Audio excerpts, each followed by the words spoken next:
Hello? Can you tell me what's happened? He's just come round the corner and collapsed on the floor. What do you mean by collapse? He's just hit the deck, just keeled over. Okay, did he lose consciousness?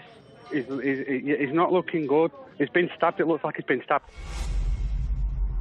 On the 17th of October 2017, 15-year-old Kyron Webb was stabbed in a brutal and unprovoked attack.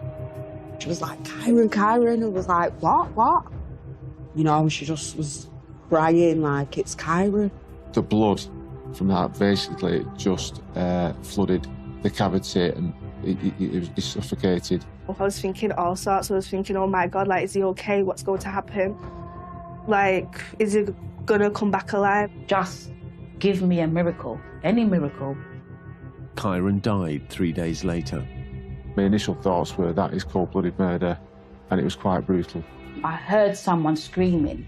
It was only when she touched my arm that kind of brought me back into the moment. I realised I was the one screaming, and it was me. It's just sad.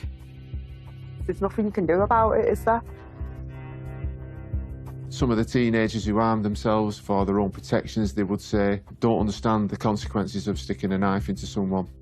15-year-old Kyron Webb was stabbed and killed by 17-year-old Michael Idehen. It's just over nothing. What did they do it for? I would love to sit down with him and just say, what made you do that? In my mind, I'd created this image of a monster, and it wasn't a monster, it was a little boy. Offenders, are they born or are they made? Is it in their nature to commit crime, or is it how they've been nurtured, how they've been brought up?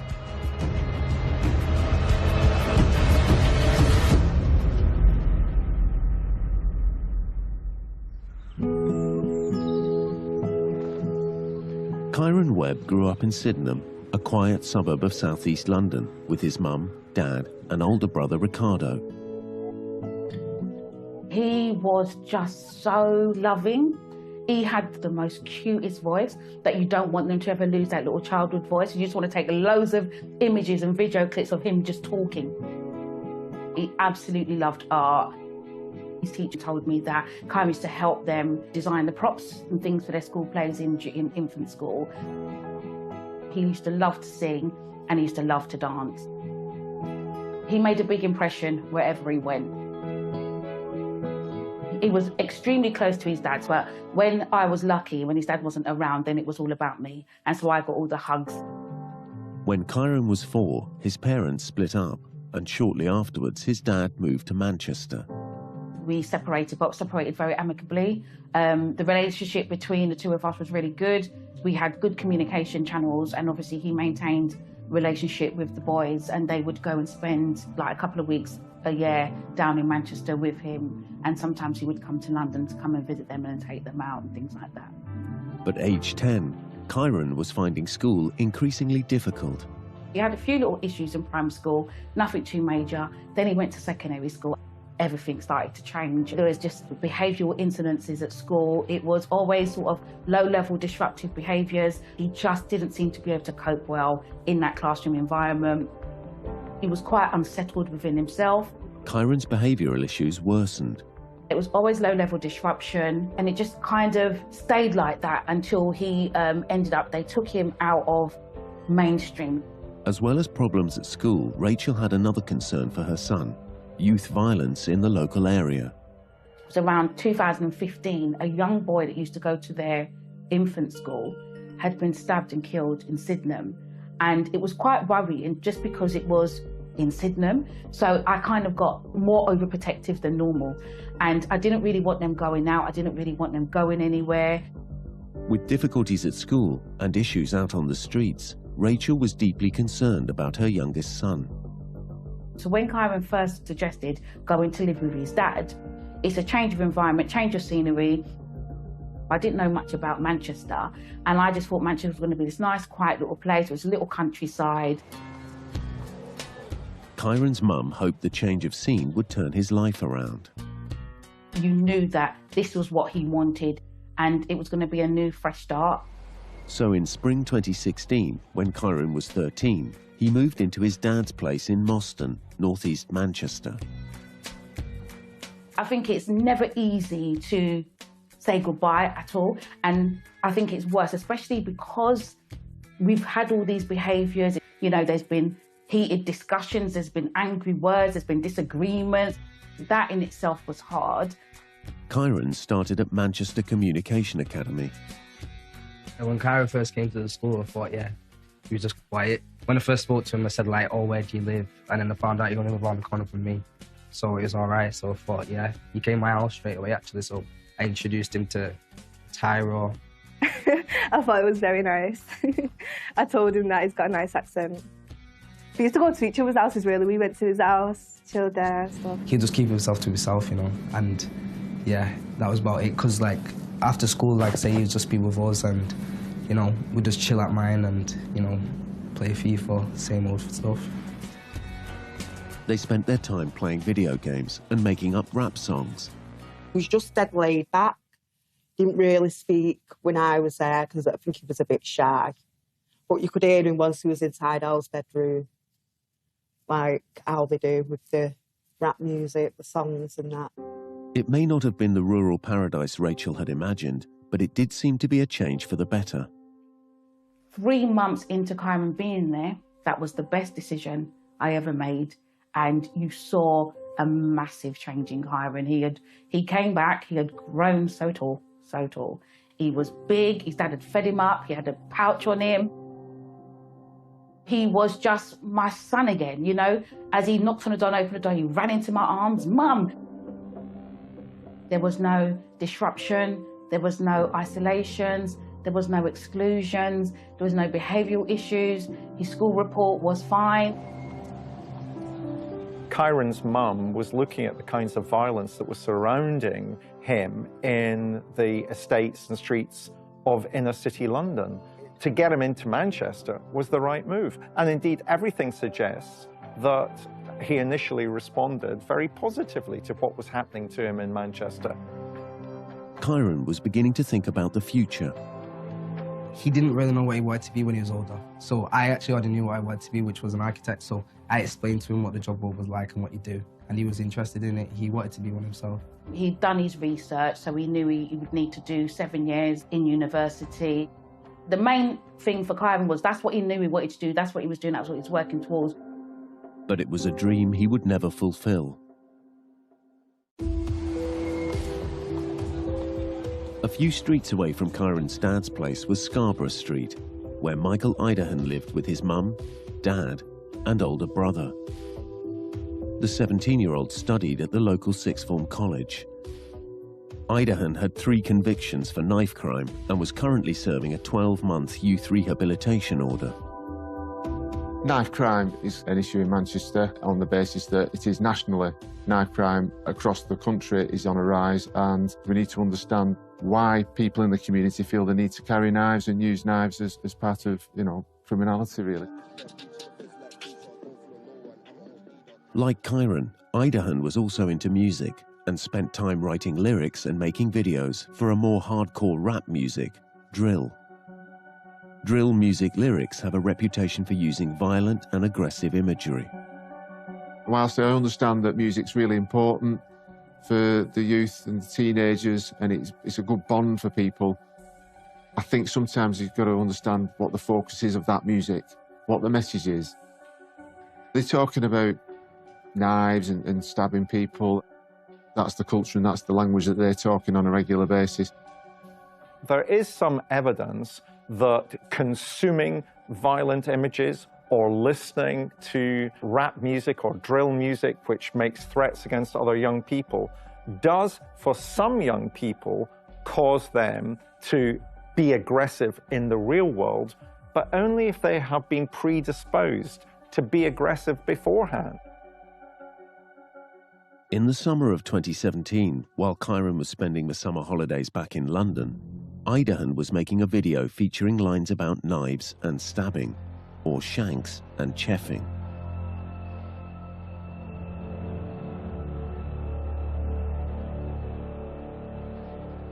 Idahan posted the video online and waited for likes and comments from his peer group. One morning I was going to school and my friend messaged me and said, have you seen this music video? So I was like, no, what is it? So she sent it me. And she told me, obviously, with what they said in it. So I was like, wow. I didn't even know what to say about that. In September, Kyron went back to his dad's house to start the new school year. He was due to take his GCSEs. But when he returned, he was unsettled. In the September, there had been an incident at the school, and the school had said to me that Kyron had just turned up to school around 9 a.m. and he appeared to be under the influence of cannabis. But he wouldn't allow them to search him, so they said that the police would come in. And I believe the police came to school, so he was excluded and sent home. And that's where it all began. That was the first indication that something was wrong. Kyron used social media app Snapchat to speak to friends, which automatically deletes messages, and it was unclear whether he was now getting in with the wrong crowd. When his mum tried to find out what was going on, she met with a brick wall. I knew there was something wrong, and I was saying to him, what's going on? He was saying, Mum, you wouldn't understand. So I said to him, well, try me. I said, because you've got to remember is, I was a kid once, you know, I've already done the teenagers. I don't think there's anything he would have said that would have shocked me, but he just wouldn't say. Kyron was excluded from school. He found himself isolated from his friends while they were busy studying. He got in a bit of trouble, and he did get kicked out for a bit. He did want to come back though. Then, on the morning of October 17th, Rachel got a text message from her son. I wish I never came to Manchester. I hate it here. So I called him. Do you think that have I let you down by agreeing to send you to Manchester? So he's like, no, you haven't let me down. You're almost over. It's October. You're coming home next week for the half term. When you get back, it's just revision, isn't it? You're going to be doing your exams in June. Once you've got your GCSEs done, that's it. Like, I'm bringing you back to London. You never have to go back down again if you don't want to. On Tuesday, the 17th of October, Kyron was at home. His mum phoned him at 1 o'clock. And we started talking about him coming home at the end of the week, and we were going to decorate his bedroom. And so we were deciding on the colours, and the last thing he said is, I love you. I told him I'm very proud of him. And I said, I'll pick you up soon. And I said, don't worry, I've got you. Then, obviously, as you know, the day didn't end with Kyron's eyes open. Last time I saw Kyron, I seen him through a bedroom window, actually. And it was because I said, where are you going? And he just said, I'm going to get my hair done. Because he had his hair out in a little afro, he hated it out. He always had to go get it plaited. I seen him the day actually he died. I was stood behind the shops on Moston Lane, and I seen him walking up towards, obviously, to where he died when I was with my mates. That was the last time I seen him anyway. Kyron spent most of the afternoon in his room, but at around 7 p.m, he went out and met two boys on the street nearby. One was Michael Idehen. It appears there was some sort of disagreement. Words were said, and from seemingly nowhere, Michael Idehen pulled out a knife and stabbed Kyron in the chest.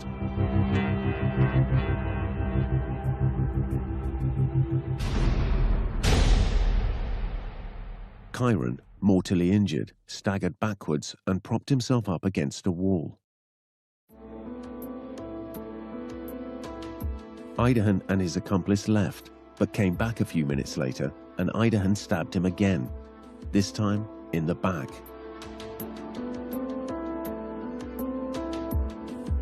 Kyron fell in the street, bleeding profusely.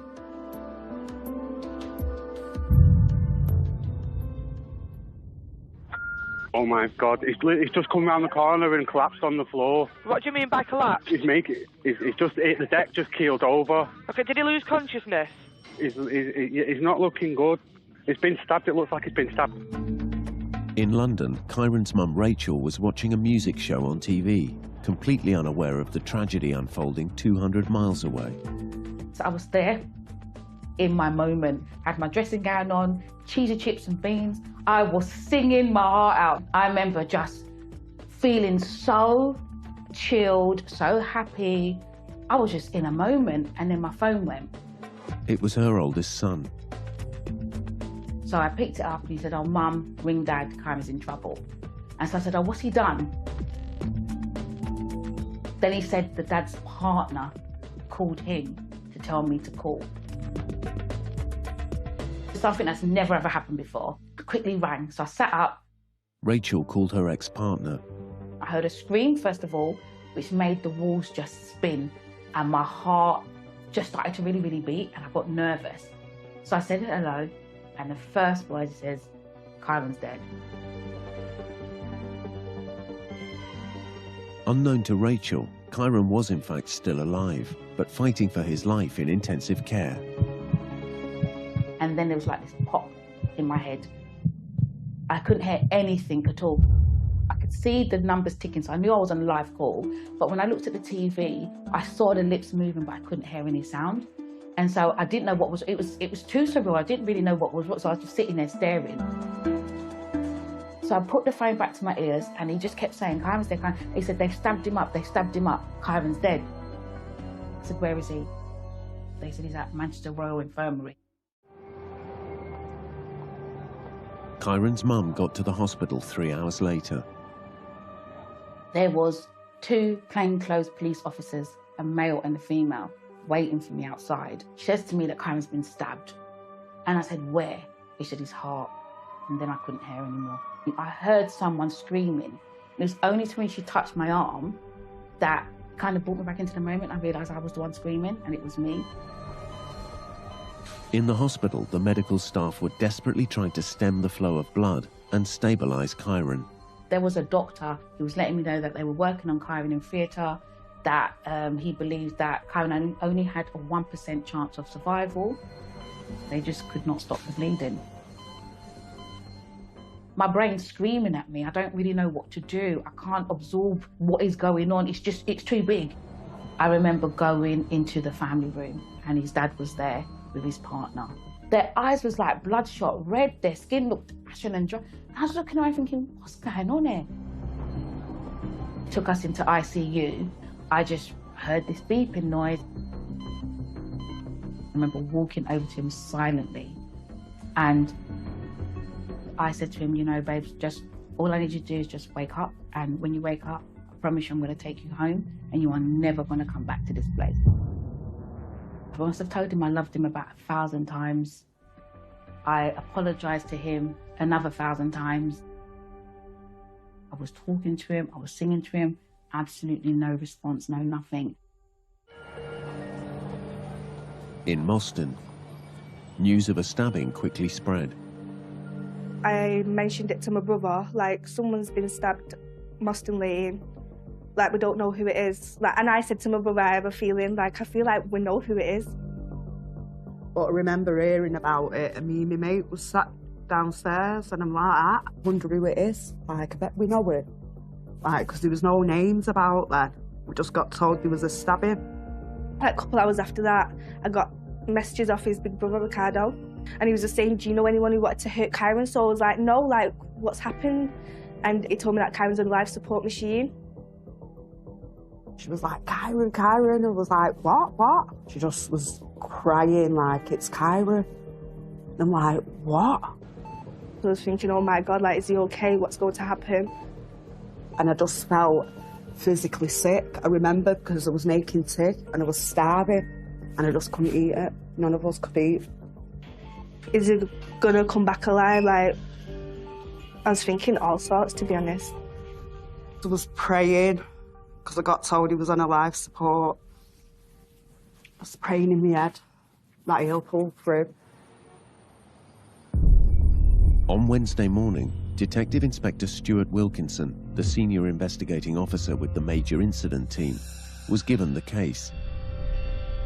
What I was told was that a 15-year-old lad had been stabbed, and although he wasn't dead at that time, basically the medical assessment was it was only a matter of time, and it was a fatal blow that he'd received.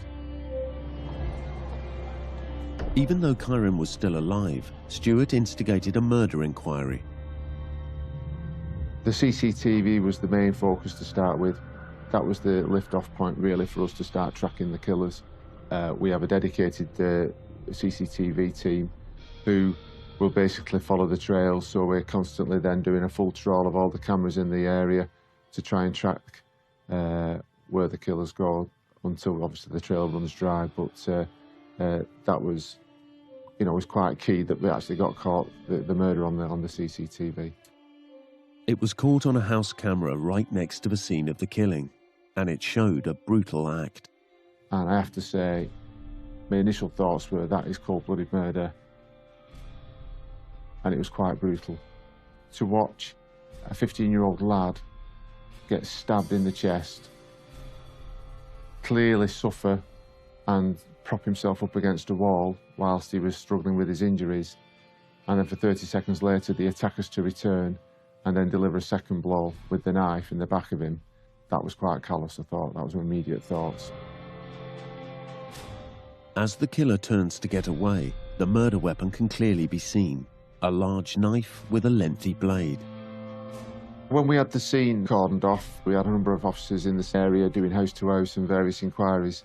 That's where the CCTV is key, not only to trace the trail of the actual offenders, but to see if they actually dispose of weapons or any other clothing or anything like that, which will help us identify them and link them to the actual murder. We did extensive search with specialised search teams, but we never actually found the weapon.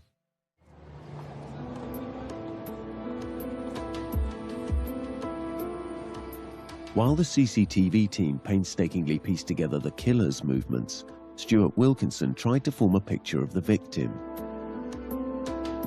Didn't have much in our police systems, he wasn't from our area, so it was a case of trying to understand exactly who Kyron was, who his contacts, associates were, and building up a picture of why he's got himself in a situation where he's been attacked. What could possibly have happened to turn a casual-looking meeting on a street into a brutal murder? Back at the Manchester Royal Infirmary, Kyron was still on life support. Prayed. I don't think I've prayed so hard. I don't think I've prayed so long. It was just that continuous, just praying, like, just give me a miracle. Any miracle, give me anything. But the prognosis was not good. He said that he would not be the son that I knew because he had gone a long time without oxygen to his brain. Kyron's heart had stopped beating for over 40 minutes at the roadside. I just wanted to come home. Even when a doctor said he would probably be severely brain damaged, I said, I don't care. At that point, I was actually managing homes for adults with learning disabilities. This is my job. I can take care of my son. That's not an issue. Chief Investigating Officer Stuart Wilkinson went to meet Kyron's family at the hospital. All murder investigations are trying to see the family in the first 2 or 3 days. You want to know answers straight away. It's unfortunate that I don't often have those answers on those first meetings because the investigation is in the early stages. It was so much for me to take in, but they told me every bit. Back at the investigation, the CCTV team were making good progress. What was quite key, I think it was a day in the investigation, that there were 2 figures on a piece of footage in the distance that just saw 2 people running across the main road at the time frame. They were running to Scarborough Street, which is a cul-de-sac. So, based on the fact that these could be the 2 offenders, we did the painstaking job. There's 34 houses, we did full intelligence searches. If the killers didn't live there, then clearly an associate or a friend could do, which means then we've got a line of inquiry to then follow and try and find the killers. When the officers visited the houses in Scarborough Street, they discovered a person of interest living there. One of the detectives on the team found an address with Michael Idahan linked to it. Michael had previous for knife crime. Clearly that was an obvious interest to us. We've got someone who carries knives, prepared to commit crimes with knives. And the name prompted another discovery. As we start talking about this person, Michael, the detective who had been on the scene and doing inquiries around Moston, said, well, that man had approached me, that lad had approached me the day before, making inquiries. Idahan had visited the scene of the crime. That's not uncommon for the offenders, or they'll get friends to go and ask a police officer at the scene to just inquire what's going on, to see what information they can gather, just to see exactly what's known. Thankfully for us, the detective took the details, and that was quite key for us in the end to raise Michael as a suspect for the murder. He returns to the scene of the murder to ask people at the scene about what they know. This is because this is the first time he's begun to realize that the rewards of carrying the knife are actually beginning to be outweighed by the risks of what he's done, and therefore he's trying to work out himself, what do they know? Am I connected to this particular crime? Am I going to be able to escape and evade justice? And looking at phone records, they could see that Kyron knew the suspect. And all of a sudden, this picture, in the space of 20 minutes, sort of came together that Michael Idahan is a man we really need to speak to. We just got the breakthrough we needed, and it was a good feeling to know that, right, we've got a good line of inquiry. The investigation team were ready to make arrests. Michael Idahan and his accomplice, who can't be named for legal reasons. That night, we got some warrants issued, and the morning after, we did some early morning warrants and arrested him and others. At the hospital, Kyron's condition sadly hadn't improved. Obviously, the doctor told us that Kyron wasn't responding to treatment. And they opened his eyes and they shone the light. His pupil was just fixed, dilated. And then they had asked about turning off the life support machine. Looking at him in a vegetative state, is this really in Kyron's best interest? And can I sit in this hospital for the rest of my life and not leave? Not really. So I remember standing up and I just said, do it.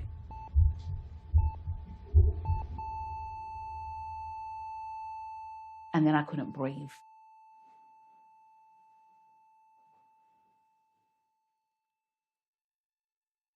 I can't think of anything more devastating to have one make the decision and then just sit next to your child and watch them die. It must be absolutely heartbreaking, and under the circumstances of this particular death, where it's been so sudden, needless and ruthless, and it just must be absolutely awful for everybody. I laid my head on his chest and I allowed the showreel of his life to just play in my head. I saw him being born, dribble. I heard him laughing. I saw him dancing. I saw him singing. Every Christmas present I was getting bowled over with hugs. Every birthday. Every moment, every memory, everything I could think of was just there. It was just going, going, going, going, going. And then this big boom, boom on my face. And it was his heart, I just felt it. But I only felt 3 beats. And then I'm sure it was the organ donor lady said, he's gone.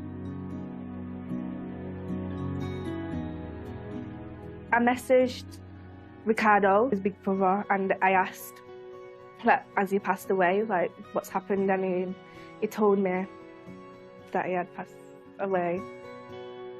I just started crying. I went downstairs, I told my mum that he's passed away. Sad.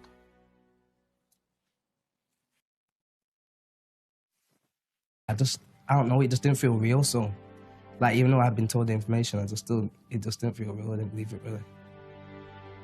Detective Inspector Stuart Wilkinson had arrested local teenager Michael Idahan earlier in the day on suspicion of attempted murder.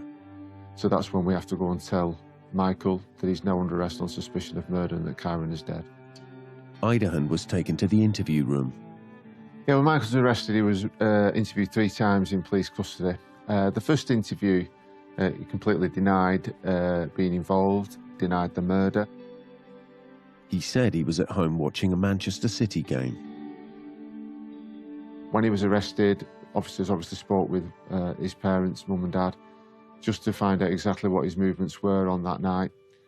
And they provided an account to show that Michael wasn't in for the football match. He was out and about at the right time of the murder. So Idahan was interviewed again.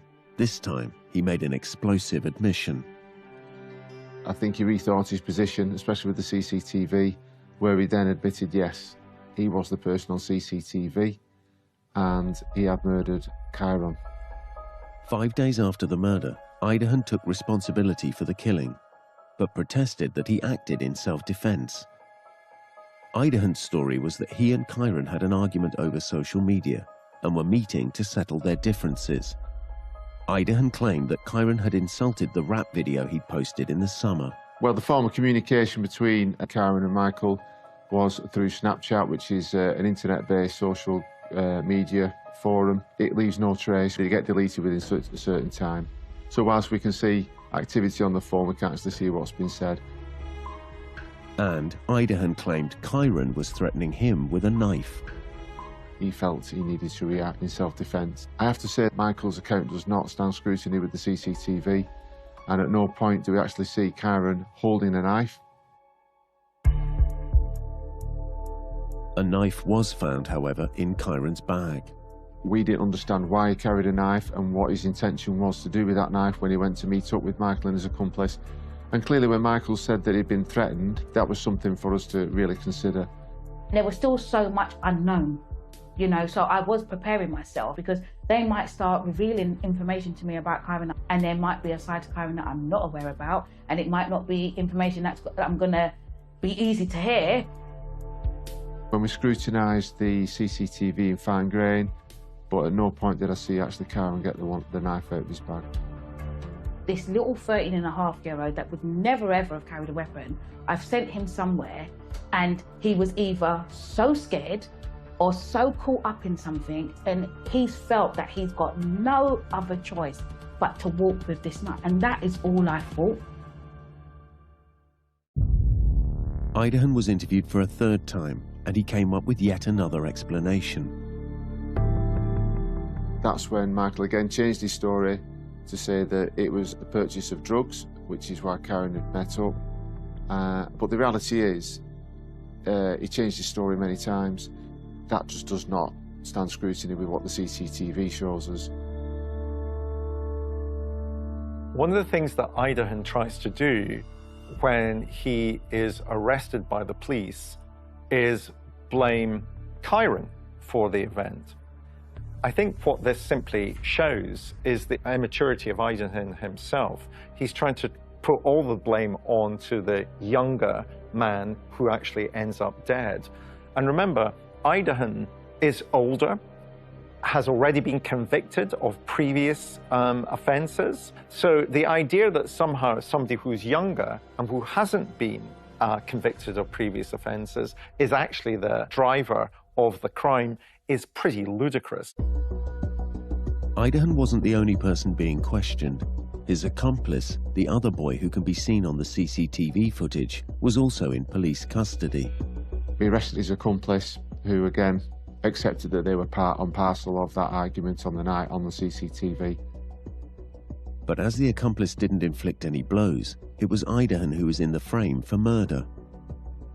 So really for us, it was just a case of building the file, working with the CPS and the QCs to present it to court. 5 days after the stabbing, Stuart Wilkinson felt he had enough evidence to get a conviction.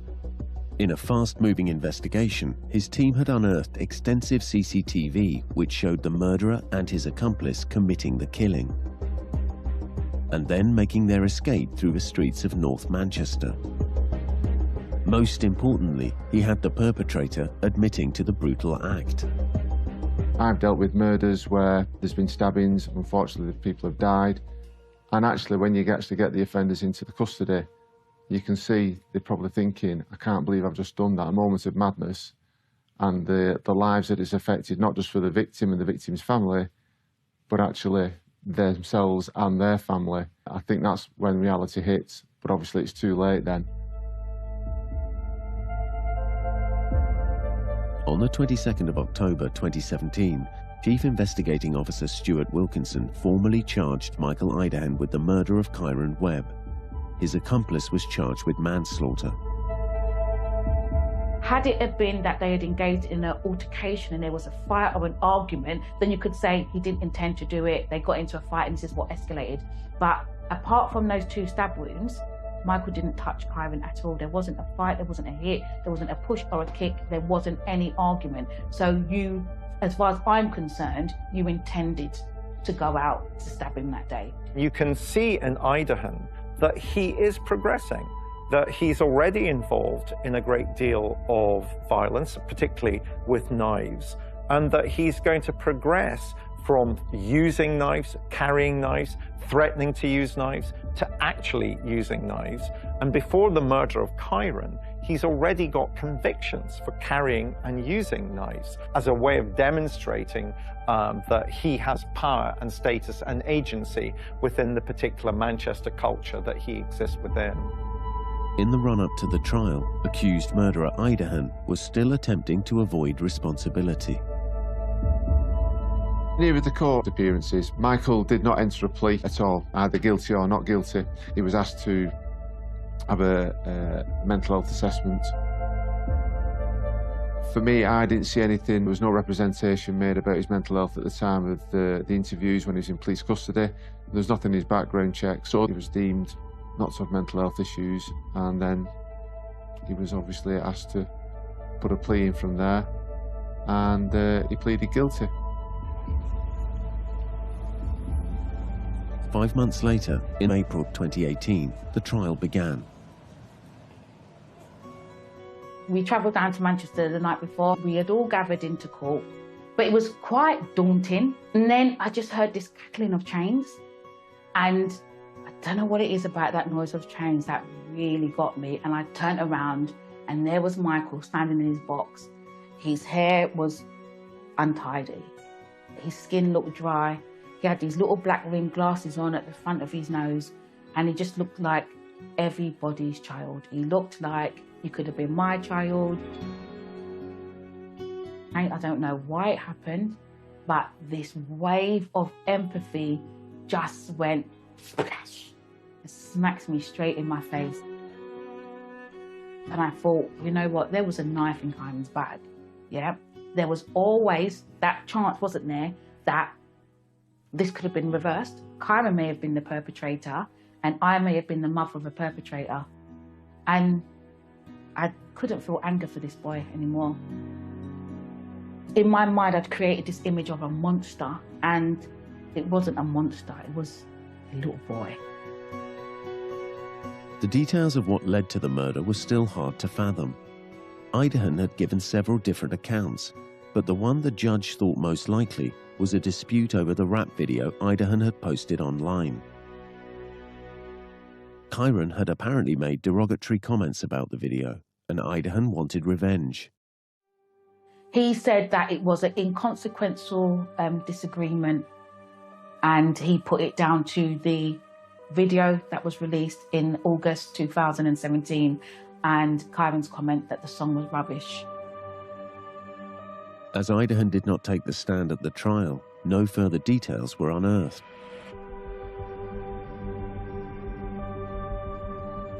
The advantages for Michael pleading guilty is clearly for the family, that they know that we've got the right man. They're accepting that he's killed Kyron, and it just stops them having to go through a difficult court case. But on this occasion, I think that the downside is Michael and his accomplice had to give evidence where they could be questioned about why it happened, what is the real reason why they met up, how did they meet up, what was the communication. And I don't think Rachel's ever really got the answers that she wanted to understand why her son's been murdered.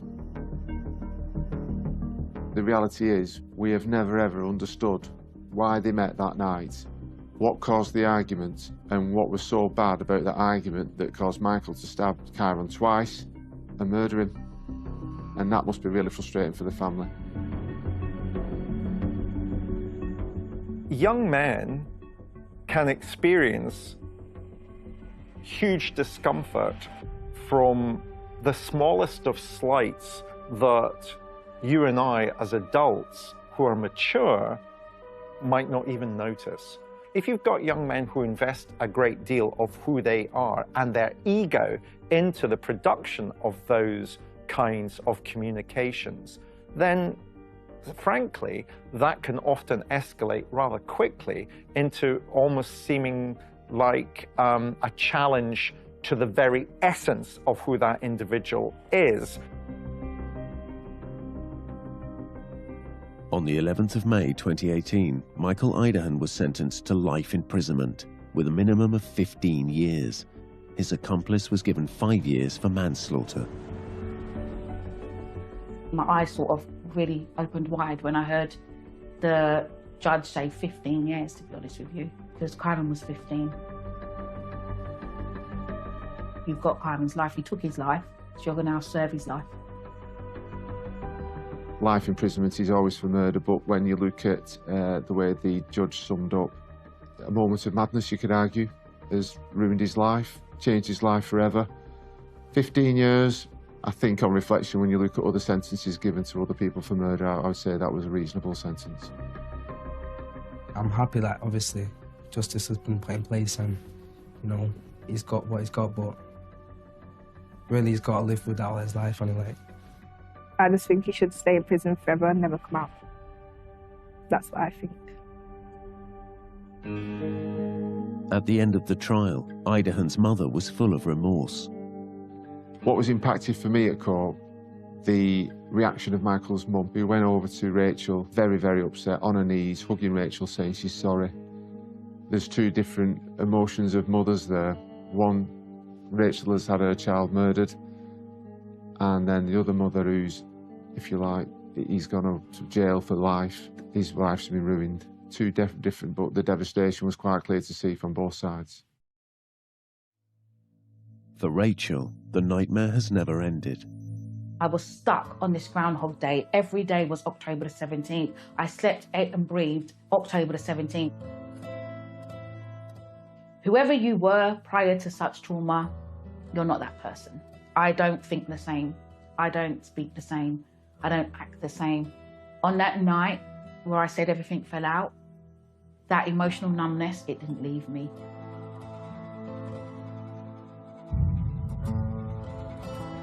I still don't understand why he got stabbed. I don't understand it.